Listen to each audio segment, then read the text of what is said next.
पाकिस्तान में इस वक्त एग्रीकल्चरल सेंसस जारी है।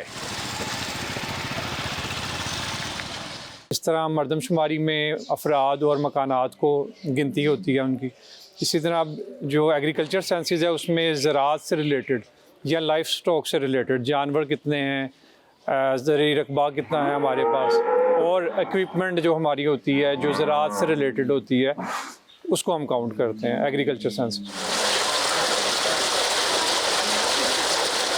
एग्रीकल्चरल सेंसस का सवालनामा 100 सवालात पर मुश्तमिल होता है, जिनमें डिजिटल आलात का इस्तेमाल करके काबिल काश्त और बंजर ज़मीनों के रकबे का हिसाब लगाया जाता है, जबकि बागात की गिनती की जाती है।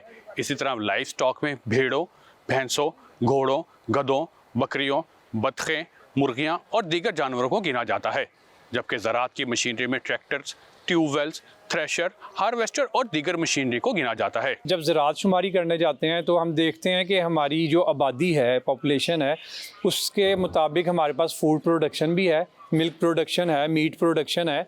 क्या हम आबादी के लिए जो खुराक की किल्लत है उसको अगले आने वाले 5 सालों में, 10 सालों में उसकी क्या प्लानिंग करेंगे, किस तरह से इस फीड को हम कंप्लीट करेंगे।